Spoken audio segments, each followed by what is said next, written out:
OM3 fans, we are so psyched for this. As you know, WNBA All-Star and our friend Sabrina Ionescu is launching her very first signature shoe as a Nike signature athlete. And look, not to brag, but they sent me a pair and they are awesome. The Sabrina One is a do-it-all shoe engineered and designed for all hoopers. Seriously, they are so cool looking. They're available on Nike.com and at select Nike stores.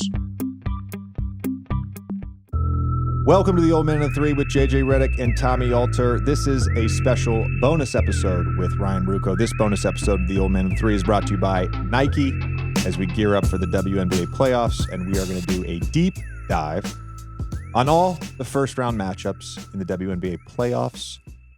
For those of you that are unaware, Ryan apparently is a notable, it's in my notes, notable play-by-play announcer for the NBA, WNBA, and women's college basketball on ESPN. Thank you for joining us today, Ryan. Yeah. We're partners now, so I'm happy to be here. Yeah. We're officially partners. We're officially partners. I'm happy to be here, man. I've often dreamed about being on the Old Man and the Three, and it's cool that you guys are doing this. I've enjoyed the WNBA content that you've been putting out during this time of year. It's really awesome. And I was listening to Stephen Nikias, who did a fantastic job previewing the playoffs, and I'm pumped to be here and get to do my part with you, partner. Thank you. And by now, we've already released the episode. So we did a 3-part series presented by Nike on the WNBA and the playoffs. Part 1 was, as you mentioned, Nikias Duncan and Steve Jones with players to watch. That was a lot of fun to record with them. Those guys are both so knowledgeable and enthusiastic about the WNBA. And we released our bonus episode with Sabrina Ionescu, which we recorded at the Nike store in Soho in celebration of the launch of the Sabrina Ones. Yeah. They're awesome, by the way. Nike's not telling me to say this, but the shoes are fantastic. They are. I have a pair. They're courtesy of them. They're awesome. They're fantastic. They're made for all hoopers. You can get them on Nike.com and at all Nike stores. Okay, there you go. Here we go. Speaking of Nikias and Steve, got a great little nugget today from Nikias, which I often do on his Twitter feed. He had mentioned this prior to the end of the regular season that they were trending this way. But we're going to start with the Vegas and Chicago Sky matchup. The Las Vegas Aces this season ended up having a 113 offensive rating, the number one best offensive rating in WNBA history, and they ended up with a plus 15.3 net rating, which is the third best in WNBA history, only to the 2000 Comets and the 1998 Comets. So in what I would describe as the modern WNBA, right? Yeah. As we've, this game has grown, and they've got a historic season, 34-6. Do the Sky have any chance in this series? And if they are to have a chance, what sort of needs to happen for them? What has to go right? What can't go wrong? Of every series, this is the one that it's hardest to make a case for the non-favorite. And it's not, it's not really an indictment on the Sky. It's just the Aces they're so good. They're so good. They're seasoned. They're a well-oiled machine. They also have had, I think, a very organic come up through the playoffs. We talk about it a lot of times on the NBA side, right? When you see the teams and the young talent breaking through, finally getting to the playoffs, then sort of failing, maybe winning another round, maybe feeling like they can get to that next place, but failing again. And then they build that experience and then eventually do get over the top. Vegas and their core has really had that experience together. When you talk about Asia Wilson and Kelsey Plum and Jackie Young, and then Chelsea Gray with them, although Gray had prior success winning a championship with the Sparks. But that core has been through so much together in the playoffs and has had this organic growth and then ultimate success last year. Chicago, of course, won a championship a couple seasons ago, but the only real vestige left from that championship team is Kahleah Copper, who's an incredible player and a playoff killer. And it's always fun watching them just because of her. And great news for Chicago. They just locked up Copper to an extension because she would have been an incredibly sought-after free agent this offseason. And she's a franchise player that you want to build around in every way. Her game, just how competitive she is, the way she exudes winning. But outside of her, they don't have Candace anymore. Obviously, who was a huge part of the championship team. Courtney Vandersloot, who orchestrated that offense. And I think in 2021 had one of the greatest playoff runs we've ever seen, and probably had an excellent case to win Finals MVP, although Copper did win it in 21.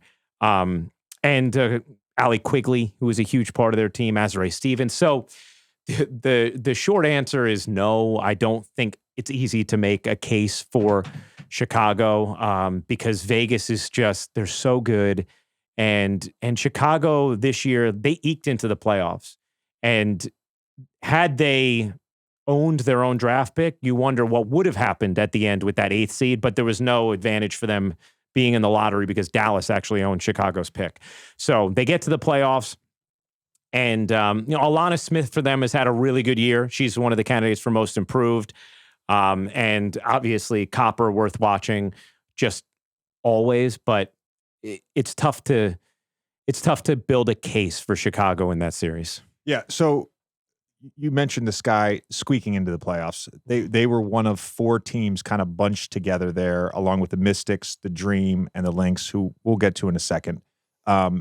There was certainly some separation this regular season between the Aces, the Liberty, and the Connecticut Sun. Yeah. Those 3 teams seemed like they were a little bit head and shoulders above the other teams, at least in the regular season.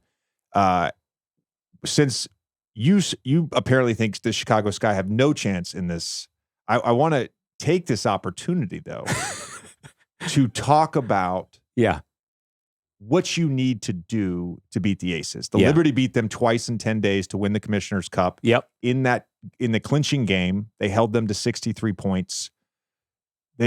Aces obviously have a ton of offensive versatility, a ton of offensive weapons. Asia Wilson, kind of the anchor of that defense. As we get deeper potentially in the playoffs, and let's just make an assumption here that the Aces with this historic season are going to advance. Yeah. Where are the weak points? Are there weak points in this Aces team? I don't think there's necessarily weak points in the Aces, but I think there are minor vulnerabilities now that they've had injuries to Candace Parker and then Raquana Williams' situation where she's not a part of their roster anymore. Raquana, if you remember, she was the difference maker in the clinching game of the finals a season ago in Game 4, and she provided a real burst off the bench. Also, she presented a potential defensive option as well if for some reason Plum, although this isn't really a concern with Plum anymore, but if Plum was being targeted on the perimeter and you felt like you wanted someone else who could still shoot but maybe provides a little more defensively, Raquana had been an option in that regard. Again, Plum's going to be on the floor when it matters most now, so that's sort of moot. But Raquana was a huge factor off the bench. She's no longer a part of this team. And I do think that Candace's injury, which there's been no official word that she's definitely not coming back in the playoffs, but there's also been nothing to indicate that she will. I think it's sort of been underplayed a little bit because, I heard Stephen Nikias use the word unfair to describe the Aces, and that's a good way to describe them because they're just an incredible team.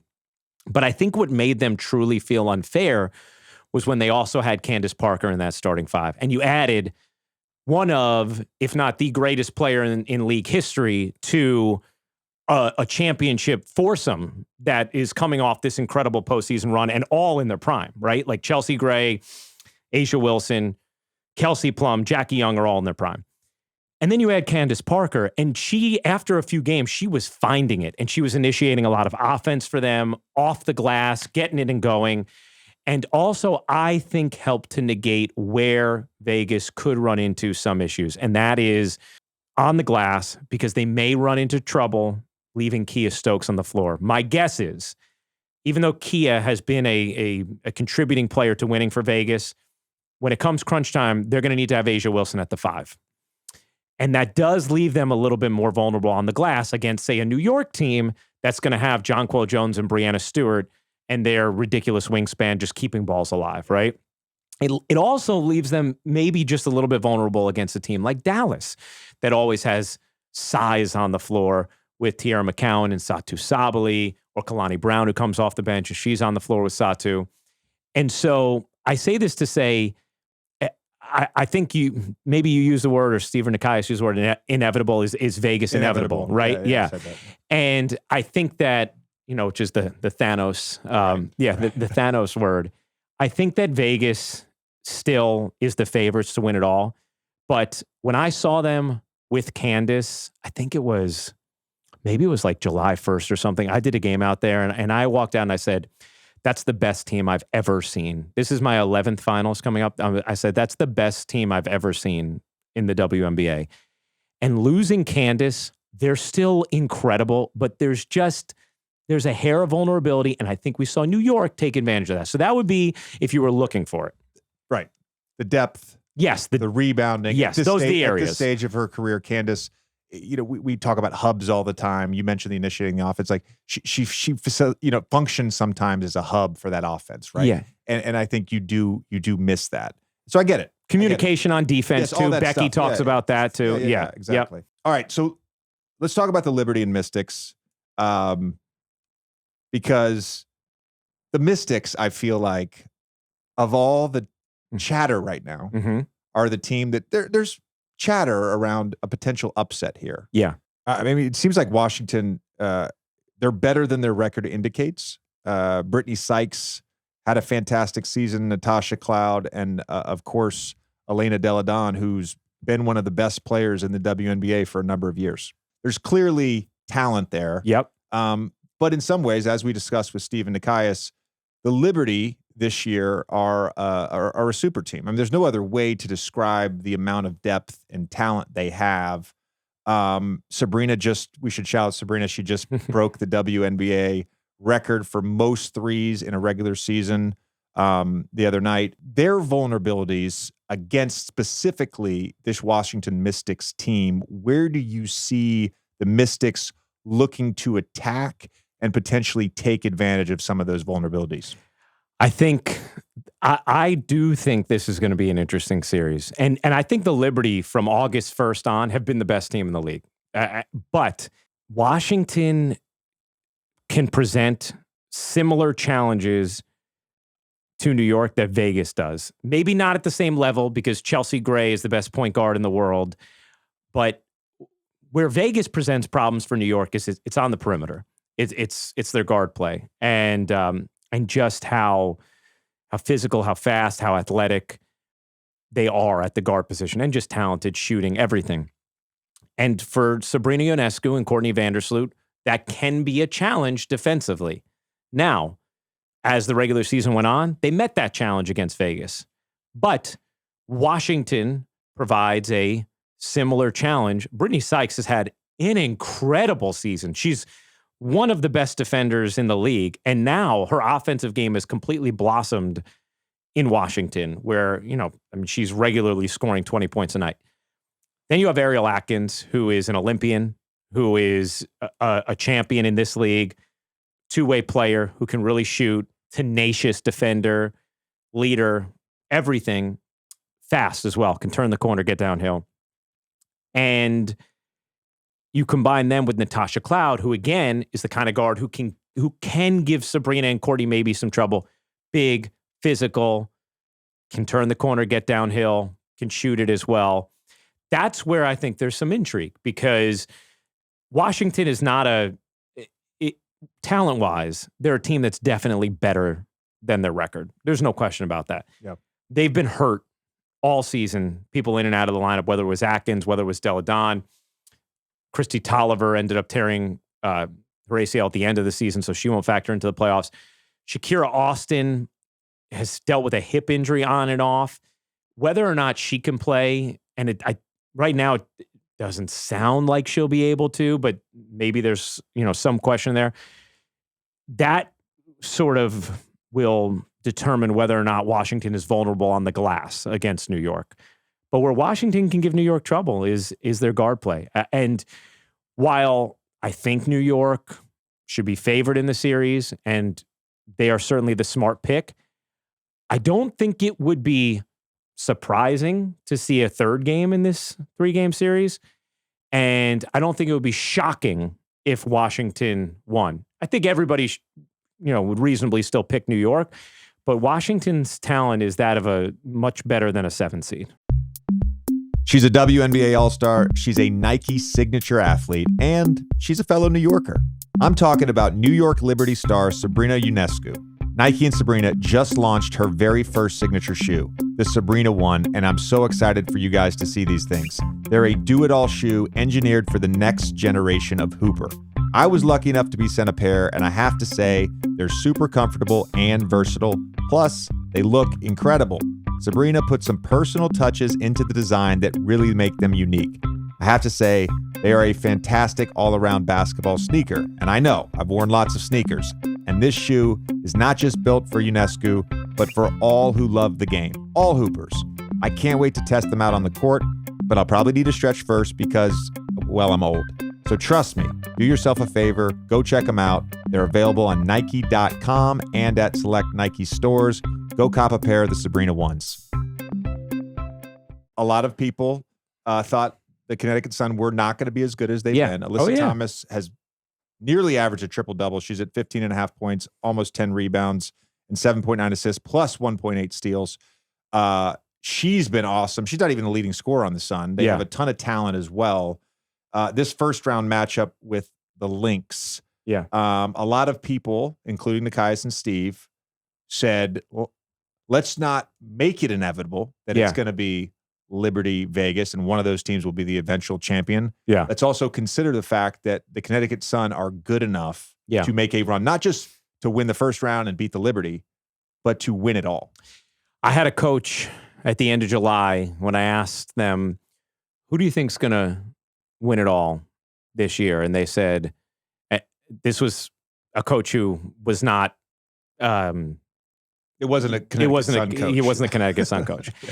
And they said the Connecticut Sun, because they're just so tough and they know how to win at that time of year.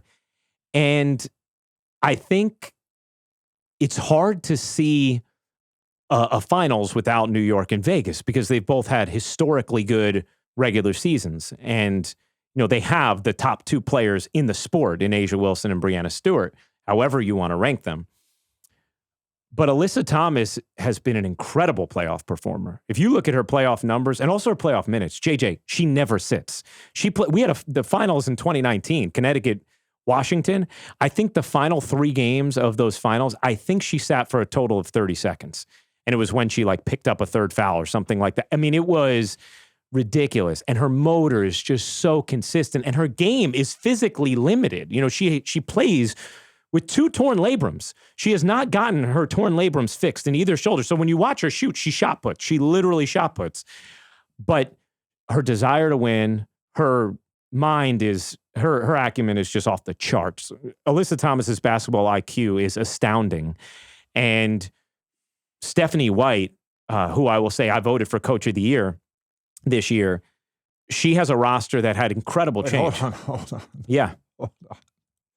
Hold on. I'm not going to let you get away with that. Yeah. You feel comfortable sharing your Coach of the Year vote? I do. But not your MVP vote? Maybe I'll feel comfortable sharing my MVP vote. I do feel like I kind of owe it to you after the way I skated around it. But this Coach of the Year I thought was a little more definitive. I'll say this, just a quick aside. MVP, I think you can make an incredible case for any of those 3 candidates. And there's no part of me, AT, A'ja, Stewie, there's no part of me that would be like, what? That's blasphemy if any of them won. There really isn't. And that's not just the play-by-play guy and me coming out that has obviously we have a political nature to us sometimes, right? But that's dead truth. And that's different than other years. There have been years where I thought this is clearly the MVP. And this isn't one of those years. Coach of the Year, I thought Stephanie, because Connecticut lost John Cole Jones in the offseason, right? Who had been a mainstay. Jasmine Thomas leaves, even though she was hurt last year. That was, their starting point guard for years. Brianna Jones goes down with a season-ending injury early in this season, and Stephanie White still makes it work. She gives even more control and power to Alyssa Thomas, right? Runs the offense through her. Ty Harris has had some really nice moments this year.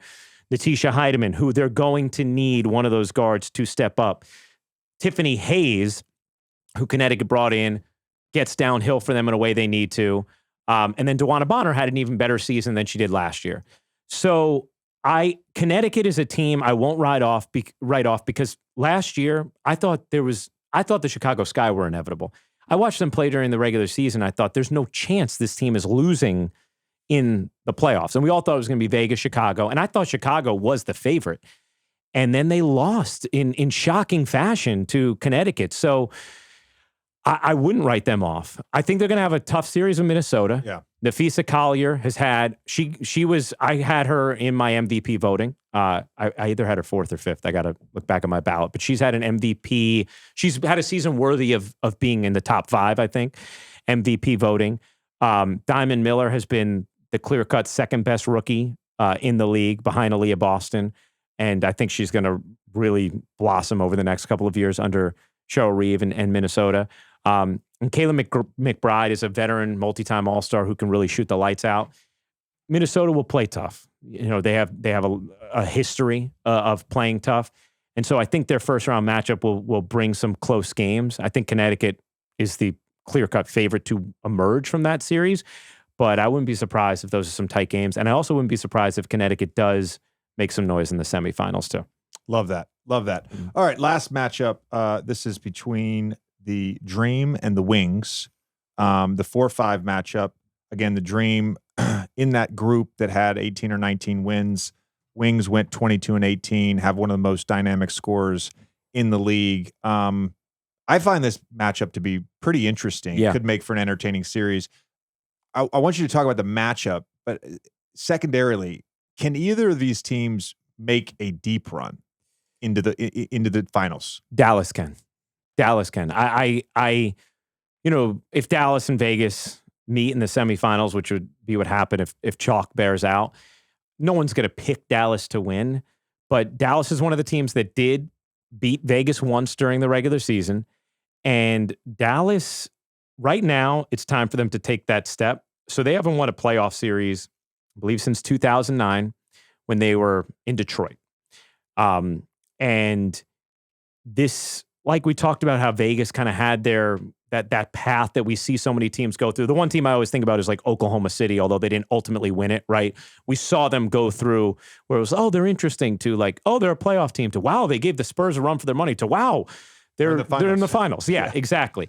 And Dallas is the team where they are due to win a playoff series this postseason.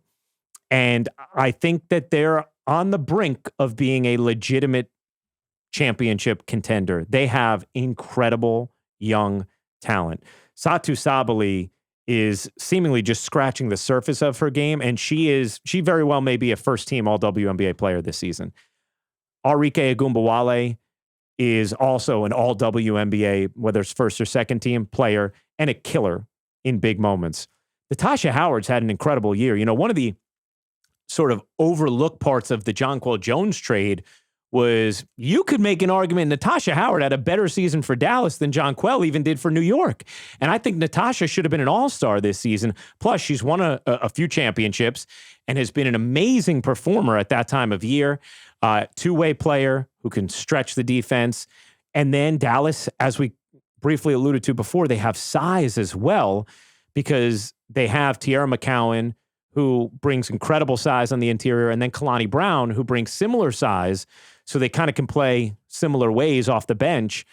They're really good. They don't necessarily have the traditional point guard you think about from a championship team, but Crystal Dangerfield's had a really good season for them.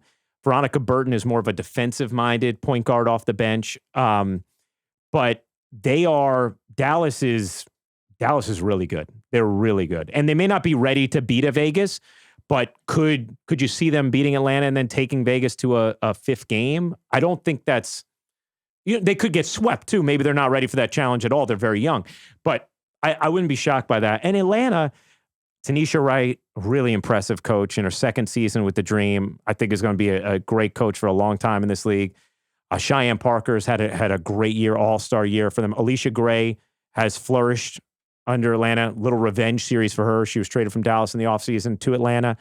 And then the most intriguing thing for from an Atlanta perspective is getting to see Ryan Howard. Ryan Howard is one of the most talented young players in the league. Number 1 pick 2 years ago. Amazing offensive talent. Watching her at Kentucky, you watched her and you're just like, this is the prototypical WNBA offensive skill set I would want if I was creating a player for this league. And she's proven it out. Like her first 2 years have been, I think, even better than expectations. She hasn't had a huge adjustment period. So I think Atlanta is interesting to watch for that reason, but Dallas, it feels like their time to advance in the playoffs. Okay, I like that. It's a very significant breakdown of that entire first round matchup. You like that? I do. I do. I do want to get your thoughts on who you think is going the likely favorite. Yeah. The favorite, your favorite in your mind, the favorite to win the WNBA championship. I think that Vegas has to be the favorite because they have done it as a group. You know, not only do they have incredible talent. Remember, Chelsea Gray last year had probably the greatest postseason run we've ever seen in this league's history. She shot over 60% from the floor, over 50% from three, was scoring more than 20 a game, was averaging 7 assists, just totally controlled the game, was the finals MVP, and has won multiple championships. And clearly, if you think there's a clutch gene that exists, Chelsea Gray has it. A'ja Wilson had an incredible playoffs last year, and then obviously is a singularly dominant force on both the offensive and defensive ends. I think for those reasons, Jackie Young continuing to improve, two-way player who shot the lights out from three. Kelsey Plum, not only is she an unbelievable three-point shooter, but she's become an elite finisher at the rim, and she's a gamer as well. And then I think also, you know, we need to make sure to give Becky Hammon flowers. Some of the ATOs that Becky Hammon used last year in the playoff run, you know, thinking about Game 3 against Seattle, it was incredible. I mean, watching Becky Hammon late game situations last year was fantastic. She's an incredible coach. So I think because they're the champs and because you have that, you know, core four that's done it, and then they're going to need something off the bench from Alicia Clark, who was also a champion 2 times in this league and a really good role player. Sydney Colson, they've been using more off the bench too, kind of replacing Kirsten Bell. She's done a nice job. So I lean Vegas as the favorite. I think they should be. But New York, I don't think Vegas any longer has any kind of psychological advantage on New York. The way New York played Vegas in August should give New York all the confidence in the world that they can take care of business. And you can easily make the argument that right now New York is the better team since Parker's injury for Vegas. The only reason I would lean Vegas as the favorite is because they've done it before as a group. And this is the first time New York is going through this together. But you can bet Breanna Stewart wants to make sure, she wants to bring that first title to New York, and she wants to make sure her team doesn't get knocked out by Vegas again. Yeah. You know, especially we're talking about those legacy players, A'ja and Stewie. Like, you know, last year, it was advantage A'ja in the playoffs. You know, Stewie wants this year to be advantage Stewie. So I think that's the final everybody is anticipating, and it would be surprising if we don't get it, but the Connecticut Sun sometimes know how to throw a wrench in there. Selfishly, I just want the Liberty to make a deep run because you're going to go to the games? I can't go Friday or Tuesday. Oh, no. I know. Okay. I can't All go right. Friday or Tuesday. So you need to go to the both semis. days. Yeah. Yeah. You golfing? They got to get to second round. What's up? Are you golfing? It's another golf trip? None of your business. It's another golf trip. Actually, one is a trip and one is a work trip.